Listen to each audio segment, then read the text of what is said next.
Welcome back to Next Gen Console Watch, our show following the latest gaming hardware. I'm Damon Hatfield, and as always, I'm joined by Ryan McCaffrey, host of Podcast Unlocked, and Max Scoville, host of Podcast Beyond.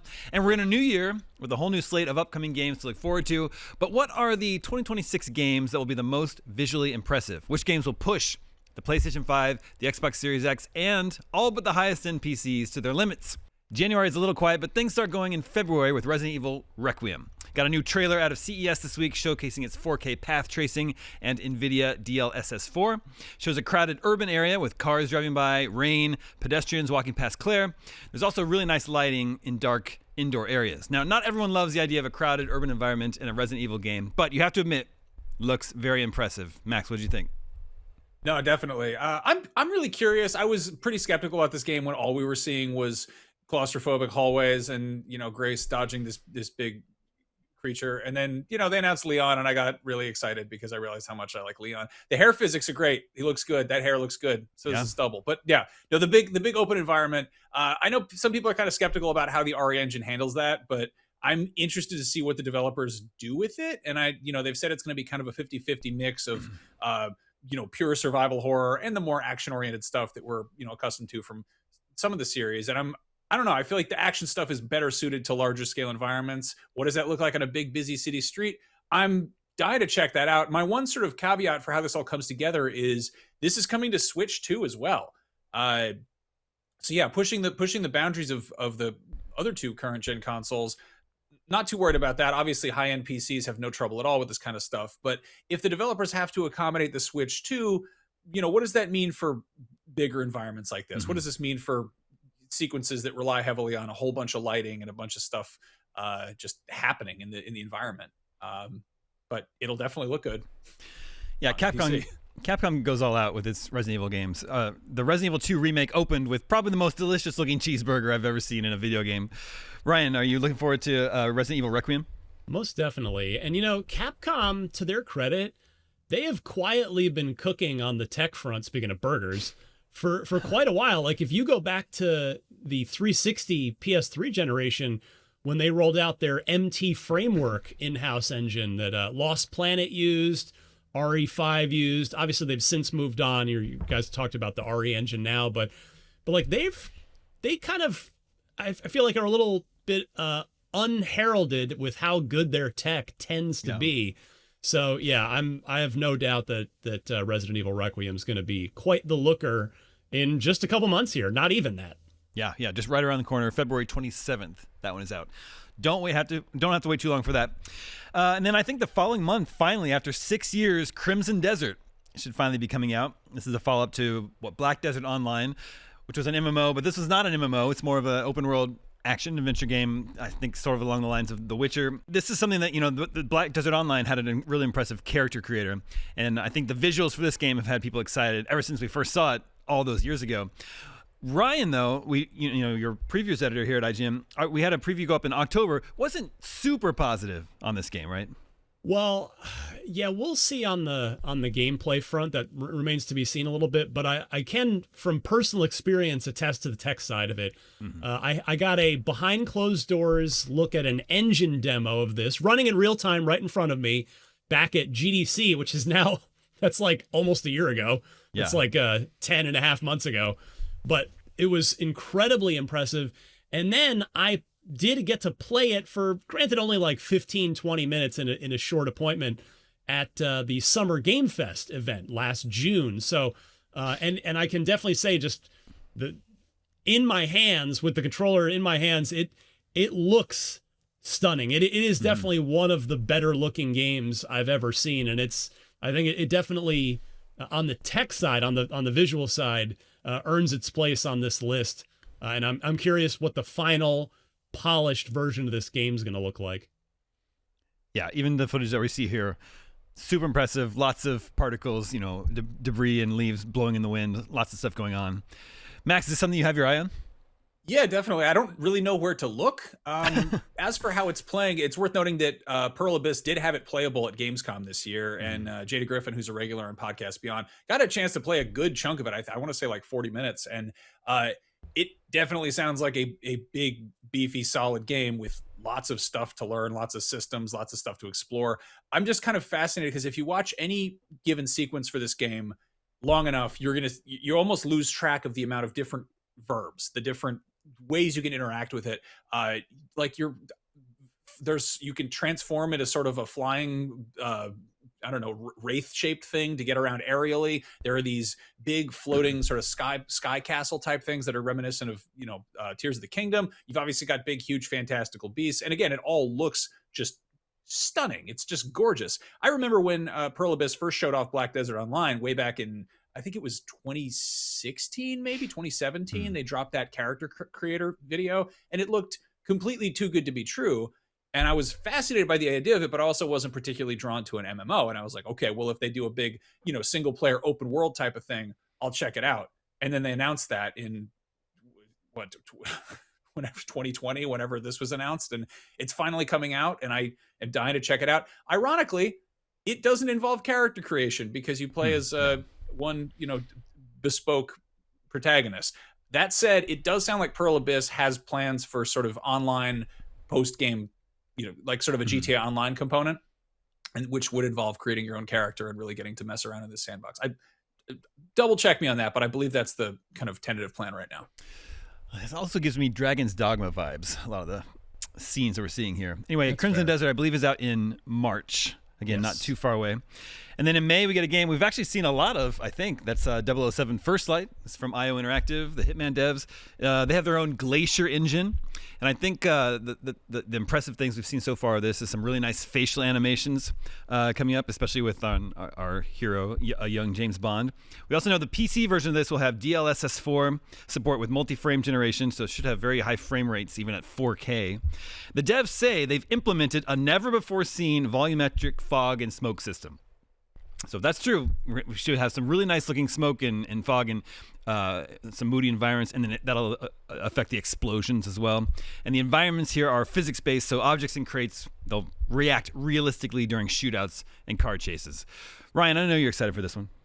Yeah, and another thing I think that's maybe not unheralded with the Glacier engine, but one of the first things that pops to mind for me is the crowd density. The Hitman, you just get rooms full of people, and of course Agent 47's kind of just snaking his way through, trying to decide how to take out his target. And we see a little bit of that in this gameplay footage running now. So I think this one could be one of those like sum of all its parts in terms of how technically good it looks, where it's just like a comprehensive package of like, wow, this from top to bottom, this just looks really good. So their history, they're such a talented developer, and it seems like it's just a perfect fit for them to be making a 007 game. And I'm psyched for this one. I'm glad they're taking a couple extra months of polish, right? Because my one half concern in that Sony State of Play that they did however many months ago that was now was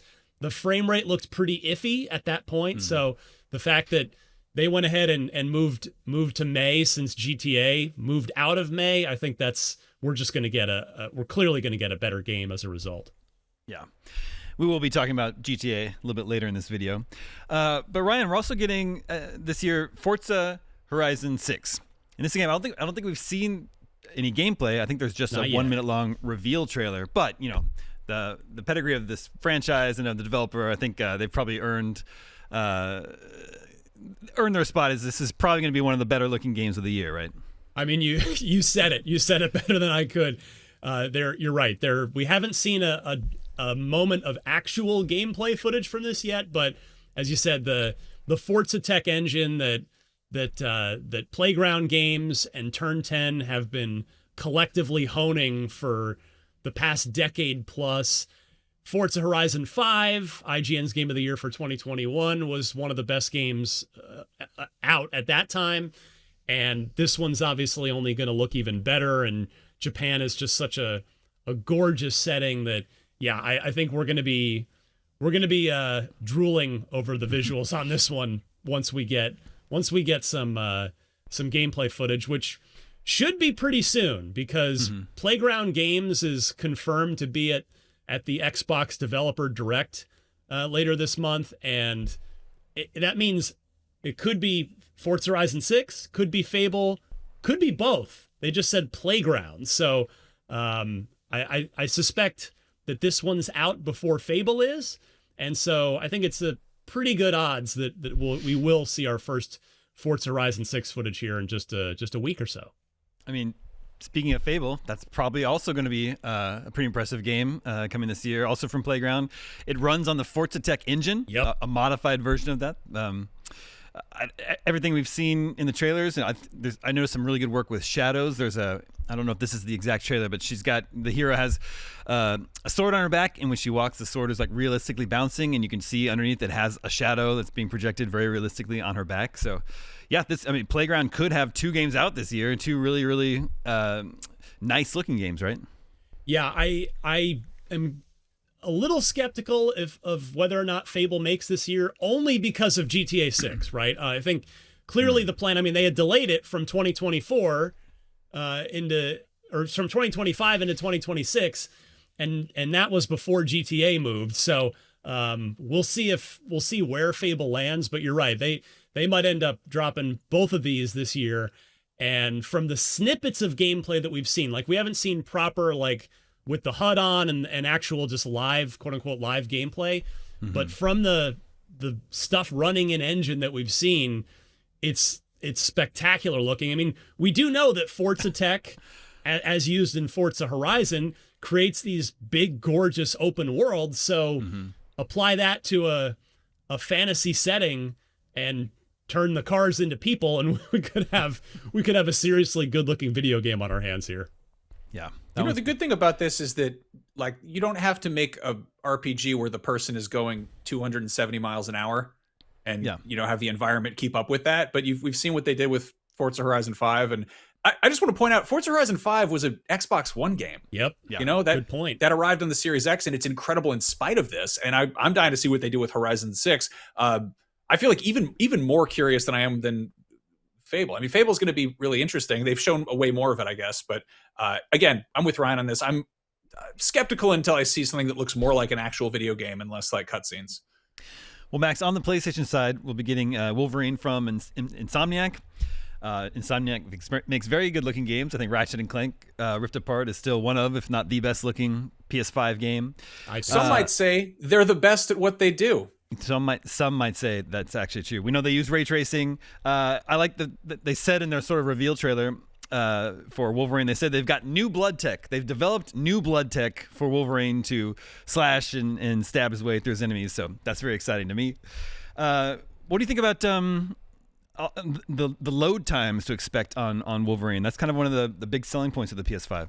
When I hear Wolverine video game, I just get so excited at the thought of load times. But no, seriously, like the blood tech is definitely, that's fun sizzle. That's going to be, I'm curious how they take advantage of that. Obviously, they've got this frequently very M-rated or M-rated adjacent character. And I think they want to prove that even under Disney, they're allowed to properly pop the claws and, cause some carnage. The load times are the thing that I think they have in the bag, because if you've played a recent Insomniac game like the PS5 version of Spider-Man or Spider-Man 2 or Ratchet and Clank, for instance, the fast travel in Spider-Man on PS5 takes advantage of that SSD that was hyped up so much, and it just, it used to be you'd have to sit on the subway for a minute or stare at a screen, and it's borderline instantaneous. And then you look at the Rift Apart sequences, the titular rifts, when you travel through them, an entire new environment just materializes instantly. And it's, some of that is like sleight of hand, but I think there was I want to say it was Digital Foundry or somebody, they did a test where they were like, could this work on PS4 tech? Could this, feature even function? And no. And it's, again, it's a Sony first party game. So they're going to really want them to showcase what a PlayStation 5 can do. And presumably also a PS5 Pro, which we haven't really been given a reason to get too excited about, but maybe with a little more runway, Wolverine can show us how it's done. I'm first and foremost excited about this because it's a character I've loved since a very young age, but it's also from a studio that hasn't really missed. Like they're pretty rock solid, especially under Sony. And Spider-Man's cool, but I've always been a Weapon X guy. Nice. I'm very excited for Wolverine. Control Resonant is coming this year, the sequel to Control. switching up the gameplay a little bit. Now it's a melee action game instead of a third-person shooter. But their Remedy's previous single-player game, Alan Wake 2, was a beautiful game. This runs on the Northlight engine, their own proprietary engine. This one trailer that we've seen that came out of the Game Awards, it looks like cool and weird and fun. The trailer doesn't like immediately make my jaw drop with its visuals, but like I was saying, Alan Wake 2 being such a gorgeous game, I would fully expect this one to impress as well. Ryan, what do you think? Exactly right. I mean, the Northlight has quietly been one of the prettier engines, or at least the output ends up being prettier than pretty much anything else. I'm with you, Damon. I mean, Alan Wake 2 was my game of the year pick for, gosh, I'm losing track of years now. I think that was 24. 23 or it's 24. Okay, thank you. It's a spectacular looking game, just so moody. And the thing that Northlight's always been really good at, to me, is faces. They're the going back to like Quantum Break, their face tech has always been super good. So this being outside of the oldest house and kind of out in Manhattan should, that'll for sure just mean this game really looks different than the first Control did, and that whole brutalist architecture thing in Control 1 was great from a visual perspective. So yeah, I'm very high on really anything Remedy does. I'm a big Remedy fan, and this one I suspect will be on our short list of best looking games by the end of the year, and probably best playing games too. And there's also Gears of War E-Day, which, man, it'd be pretty wild if Forza Horizon 6, Fable, and Gears of War E-Day all make it out in the same year. Don't forget the Halo 1 remake too. And the Campaign Evolved is coming as well. So yeah, man, that would just be an insane year for Xbox. We haven't seen any gameplay of Gears of War E-Day though. So I guess one, do you think it'll actually make it out this year? And two, do you expect big things from the visuals? Yes and yes. And I'll give you a good reason that the Coalition as a studio has been at the forefront of Unreal Engine development, more so than anyone outside of Epic themselves. And I can point to something that we talked about on this show. This will be like a distant memory for us all that I'm going to dredge up right now. But remember that Matrix Awakens tech demo, that Unreal Engine 5 playable tech demo? Who knows? It might even still be on my Xbox for all I know. But they co-developed that. So they've been cooking now since, Gears 5 shipped in 2019. So they have not shipped a game post-pandemic or mid-pandemic for that matter. So it's been a long time coming for Gears of War E-Day, and the Gears of War games, whether it's Epic making them or the Coalition making them, have always been among the best looking video games on the market. And I have full confidence that E-Day is going to repeat that. If I recall correctly, their studio head, I'm blanking on her name at the moment, but I believe their studio head is also their technical director. So they are a technical oriented studio from the top on down. So super psyched to see more from Gears of War E-Day. Okay, a few more upcoming releases to gather up here. There's Marvel 1943, The Rise of Hydra from Amy Hennig and Skydance Games. This runs on Unreal Engine 5, and I think there was a whole presentation at GDC last year where they showed off their volumetric smoke coming from a burning barrel. I gotta admit, it looked really good. And this is a type of game, you're in a World War II war zone where there could be lots of smoking things around. And I also think in this story trailer that we've got, the facial animations look really impressive here. Some of the best I've seen. Max, what do you think about Marvel 1943? I think it looks great. Yeah. I don't know what kind of game it is. I can't get a grasp of that whatsoever. Yeah. And given that Skydance is a fairly new studio, they haven't really done a whole lot. And Amy Hennig, her work speaks for itself. But I'm also kind of curious, what are we doing? What is this a Uncharted like? Is it a choose your own adventure, sort of Quantic Dream style game? Again, it's going to look great, but I don't. It doesn't feel like a game yet, if that makes sense. Yeah, I would bet on something closer to Uncharted and not open world, because I think the fidelity we're looking at here would be really, really, really difficult to do in an open world setting. But if you keep it a little bit more linear and level or section based, That seems Yeah, a little this bit is more another general. Unreal 5 game too, and I think they put out I want to say they put out a whole demo that was really showcasing the the engine itself, but it was one of those kind of heavily asterisks like this isn't gameplay, we're just playing with the engine, we're showing what you can do with it. And I feel like they've shown an awful lot of footage without actually really fully nailing down what kind of a game it is. Am I alone in that sentiment? Yeah, no, I think you're right. We're just making guesses, but I think what we're seeing looks really impressive and like something I probably want to play. Mm-hmm. There's also the Tomb Raider remake, the original Tomb Raider. It's called Legacy of Atlantis. That one looks really good. It's running on Unreal Engine 5, coming this year. I don't have like specifics to speak to on this. I just think like it looks like a really, very pretty game. And Crystal Dynamics, their Tomb Raider trilogy from the I guess 10 years ago now, those were all very pretty games. So I would expect this one to turn out very nice as well. And then another one that was just announced is Star Wars Galactic Racer, which is another one that we don't have any gameplay for, but this is from Fuse Games, which is former Criterion leaders, Criterion from Burnout and Need for Speed. Very, very nice looking racing games. They've got the Star Wars license now to make their racing game, and I think that one's gonna be great. But then, of course, what is it? Ryan, is it November 19th, the release date for GTA 6? Sir. If it sticks, obviously that's gonna be, I mean, what else is there to say? Like every time a GTA comes out, it's like a monumental tectonic shift in game tech. Well, I mean, our friends at Digital Foundry, they've done analysis on the trailer and come to the conclusion, if I am paraphrasing them fairly here, that it's absolutely stunning what Rockstar is doing from a technical perspective. And I mean, yeah, you look at the detail in this, they claim that it's running on a vanilla PS5. Yeah. And so if that's true, then I'm going to be extra glad that I bought that PS5 Pro behind me just for this game, although I guess I'll get to enjoy Wolverine as well this fall.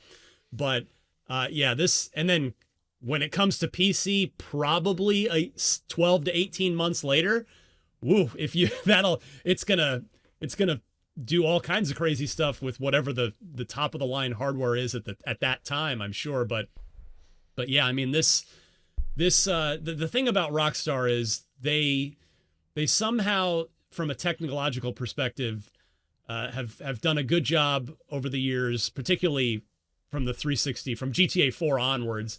Mm-hmm. So 4 and 5 and Red Dead of nailing both the sort of the quality of detail in the micro, like individual character faces and like the cars and things, but also the macro too, like making the larger worlds look incredible as well.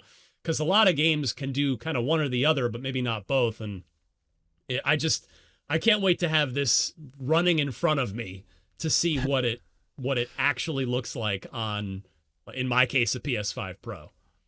Yeah. It'll be interesting to see what this does to GTA 5. Because, Max, you probably saw that story this week from Circana that the top 5 most played games on PS5 this year were the exact same top 5 games from 2024, and GTA 5 is on there. I was wondering the exact same thing. I feel like of the games that come along, this is really, I think, one of the few that could rock the boat and upset that, because it's the games on that list are it's GTA 5, Call of Duty, Minecraft, Roblox, and Fortnite in varying order. But it's those are games that have been like 5 years old at least. They've been out forever. GTA 5, people have definitely gotten their money's worth on that, and I can't help but feel like this is definitely a game that people will go out and buy a new console to play. Yeah. Is it enough of them to upset the install base of the PS4 that's still on Fortnite and Roblox? And I don't know. I would like to see that happen. I think that'd be interesting. But it's definitely going to be, a big industry-wide shift on this thing. Well, those are the games we have our eye on as being particularly visually impressive this year. And of course, there'll be certain other games that pop up as the year continues. But we want to know, dear viewers, what do you think will be the best looking game of 2026? Wolverine, Fable, GTA 6, Resident Evil Requiem. Make sure to vote at IGN.com the day this episode goes live. We'll share the results with you next episode, just like we can with last episode's poll. What is your most anticipated 2026 game besides GTA 6, to make it fair? And Max, the winning result was Wolverine with 30% of the vote, but then Resident Evil Requiem was right behind it with 24%. Ryan, Gears of War E-Day made the top 5, right, in the number 5 spot. Yeah, and that's without anybody really seeing anything, as you pointed out earlier. Like Wolverine, we at least got an initial trailer. Like Gears, we've just had a couple, just that sort of cinematic reveal. So, we shall see how people get more and more excited about Gears as time goes on. I just think this one, I mean, it's clearly going to come to PS5. It's just a question of whether it's going to be day and date or some months later, which is what they're doing with Forza Horizon 6. But making this a prequel, having it be the original Delta Squad, I think there's going to be a ton of excitement for this. I definitely, and I love 4 and 5.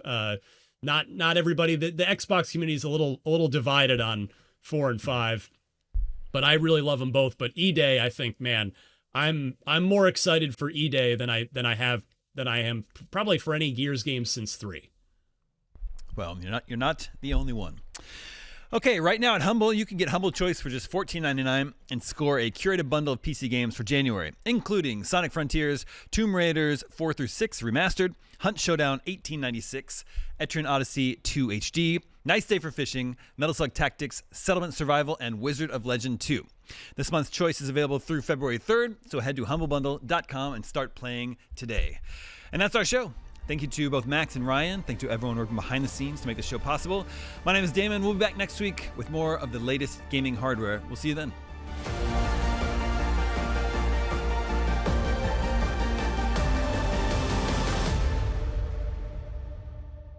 This episode of Next Gen Console Watch was produced by myself, Damon Hatfield, and Jobert Atienza. Technical direction is by Jobert Atienza, with technical production by Marian Franzen and Amir Rakib. Audio engineering is handled by Amir Rakib. Post-production editing is by Jobert Atienza, and graphic design is by Justin Vachon. Next Gen Console Watch is an IGN production and part of the Geek Media Network.